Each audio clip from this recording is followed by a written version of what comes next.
February 15th, 2026, Las Vegas, Nevada, the All-Star Nationals cheerleading competition. Thousands of young athletes, hundreds of teams, one dream to hit zero and take home a national championship. But on Sunday morning, one team from Utah noticed something wrong. One of their teammates wasn't there, 11-year-old Addie Smith. Her coaches called, her teammates texted, no response. Less than a mile away, at the Rio Hotel and Casino, hotel security was about to make a discovery that would shatter an entire community. By Sunday afternoon, the cheerleading world would be mourning one of their own. This is the story of Addie Smith. Not how she died, but how she lived, how she cheered, and how a community came together to honor her memory. Before we talk about what happened in Las Vegas, you need to understand who Addie Smith was. And to do that, we need to talk about cheerleading.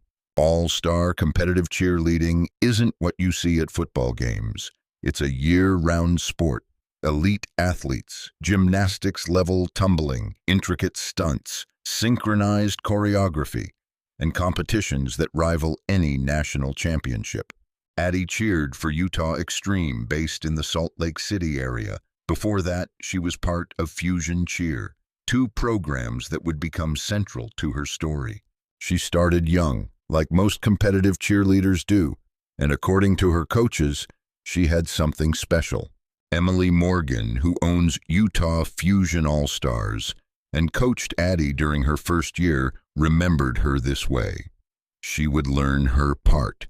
She took a lot of pride in what she was doing. As a coach, that's the dream. Pride in her work. That's what stood out. Not just talent, not just athleticism, pride. Morgan continued, I always knew she was going to go far in this sport. In cheer, you need every single person on your team. If they're not there, there's a void. A void, remember that word, because in just days, that void would become devastating and permanent. But here's what you need to understand about competitive cheer. It's not just a sport, it's a family. You spend hours together, multiple practices per week, weekend competitions, travel, bonding, trust. When you're being thrown 20 feet in the air, you trust your teammates with your life. Literally. Addie had built that trust. She was part of something bigger than herself. And in February 2026, she was about to compete at one of the biggest competitions of the season. The All-Star Nationals, hosted by Jams Cheer and Dance. Thousands of athletes from across the country converging on Las Vegas for one weekend. For a young athlete like Addie, this was everything.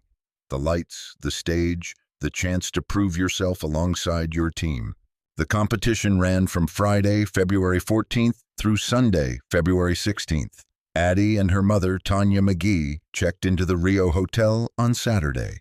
Saturday, Addie's team performed. Everything was normal. Routines, scores, excitement, the kind of day competitive cheerleaders dream about. Saturday evening, teams returned to their hotels. Rest, recovery, preparation for Sunday's events. But somewhere between Saturday night and Sunday morning, something went catastrophically wrong. Sunday morning arrived. Teams showed up for their events. Except one athlete was missing. When Addie didn't show up for Sunday's events, her coaches knew immediately something was wrong. This wasn't like her. Competitive cheerleaders don't just skip competitions, not after training all season, not after traveling to Las Vegas, not when your team is counting on you. At 10:45 Sunday morning, Las Vegas Metropolitan Police received a call, a welfare check. A mother and daughter staying at the Rio Hotel weren't responding. Officers arrived, met with hotel security, went to the room. They knocked, called out, no answer. But here's the thing. Police can't just break down hotel room doors. Fourth Amendment, constitutional rights. Without exigent circumstances, immediate danger, screaming, evidence of a crime in progress, they need a warrant. The officers saw nothing that met that threshold. No screaming, no obvious signs of distress. They documented the attempt and cleared the call. Back at the competition, worry was escalating. Hours passing, still no contact. Hotel security kept getting calls. Family, friends, team members, all asking the same thing. Please check on them. At 2:30 in the afternoon, hotel security made a decision. They would try again. They knocked, they called out, still no response. But hotel security isn't law enforcement. They're private citizens working for the property. Different rules apply. They made entry. What they found inside would traumatize them forever. 2 bodies, a mother and her 11-year-old daughter, both deceased. Lieutenant Price from Las Vegas Metro held a press conference that evening. His words were careful, measured, devastating. Based on preliminary details, it appears the mother shot her daughter and then shot herself. 3 miles away, at the All-Star Nationals, the news hit the cheerleading community like a shockwave. Coaches pulled teams aside. Difficult conversations, tears, disbelief. How do you tell a group of young athletes that their teammate is gone? The competition continued because thousands of other athletes had trained all season, but the joy was gone, replaced by grief. Jams, Cheer and Dance, the organization running the competition, faced an impossible situation. How do you honor a fallen athlete while supporting thousands of other competitors? They made an announcement, one that would bring the entire arena to tears.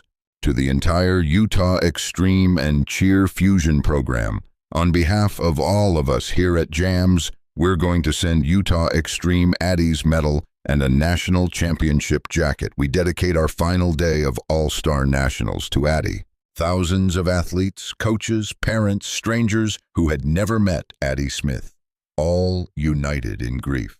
Within hours, social media exploded. Cheer programs from across the country posting tributes, teams dedicating performances to Addie, the hashtag Addie Strong spreading.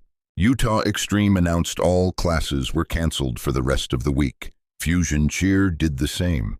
Grief counselors were made available. Because this wasn't just about one team. This was about every athlete who knew what it meant to trust your teammates. Sunday's final performances continued, but every team knew. Every routine that day carried extra weight for Addie, for her team, for a community in mourning. In Utah Extreme's team area, a space was reserved, not filled, just present, a reminder of who should have been there. Emily Morgan, Addie's former coach, explained it. In cheer, you need every single person on your team. If they're not there, there's a void. I think everybody feels that void, whether you're on her team right now or you've been on her team before. Back home, across the country, cheerleading gyms held moments of silence. Teams in California, Florida, New York, Texas, athletes who would never meet Addie but understood what she represented. And parents held their children a little tighter, because every parent in that arena understood this could have been their daughter, their son, their athlete. When awards were announced, Jams kept their promise. Addie's medal, her national championship jacket, sent to her team, a reminder that she was part of something bigger than herself. As teams left Las Vegas that Sunday night, none of them were the same. They'd come for competition. They left having experienced tragedy. Monday night, February 17th.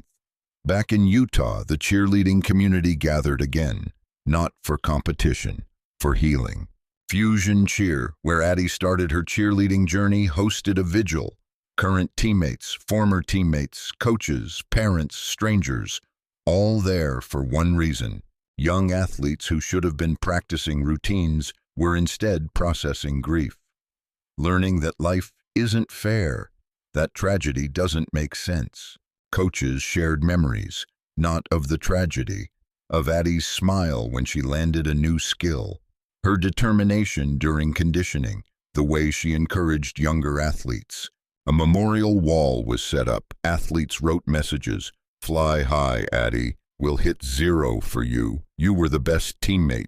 Addie's uncle, Brad Smith's brother, started a GoFundMe for funeral expenses. The cheerleading community responded immediately.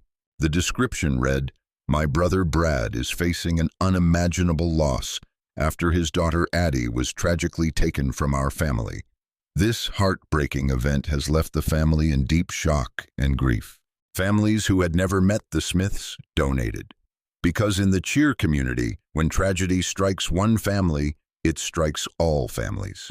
That same weekend, other competitions were happening across America. Each one held moments of silence, each one dedicated performances. The ripple effect was national. Major cheerleading organizations issued statements. USASF, the Cheerleading Worlds, Spirit Sports, all offering support, resources, and condolences. And critically, mental health resources were shared.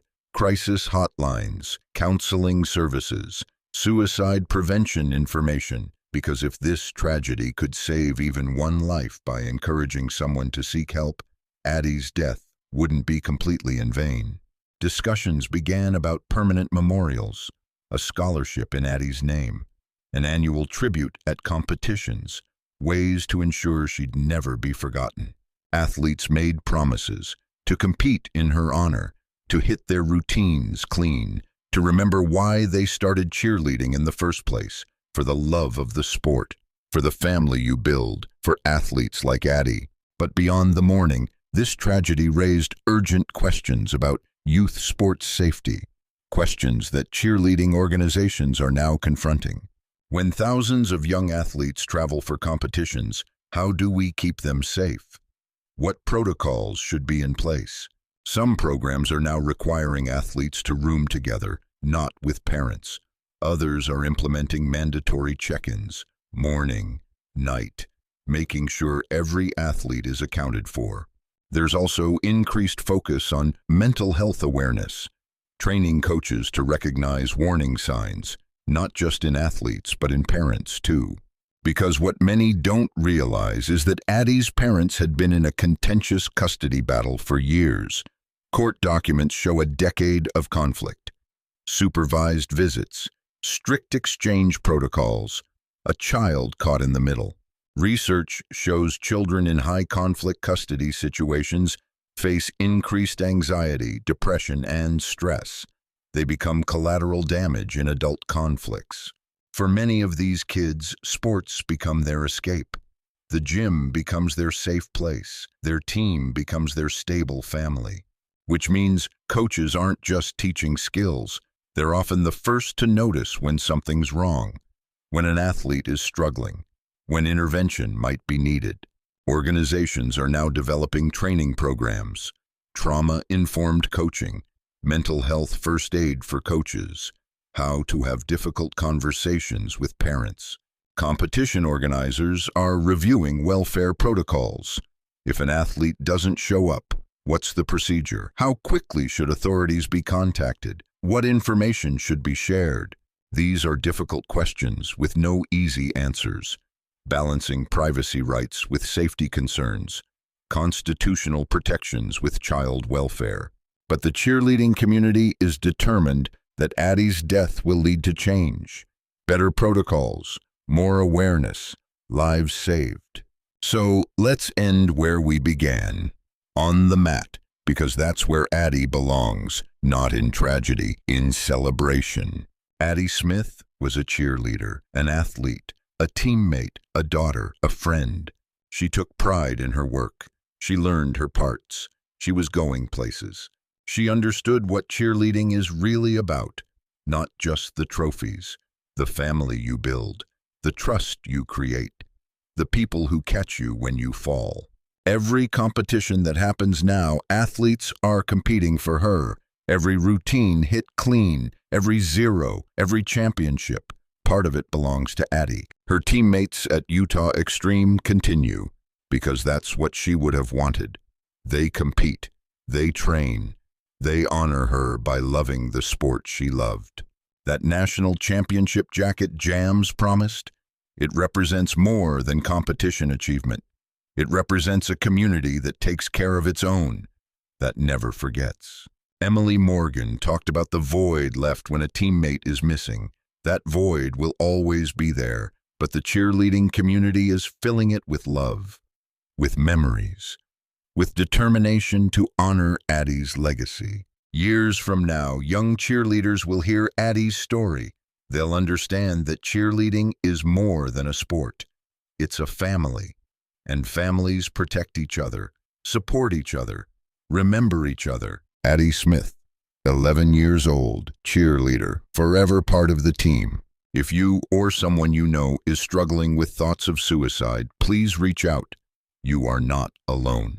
If you're a parent struggling with custody battles, mental health challenges, or feeling overwhelmed, help exists. Please use these resources. If you're a coach or youth sports organizer looking for mental health training and safety protocols, resources are available through USASF and mental health organizations.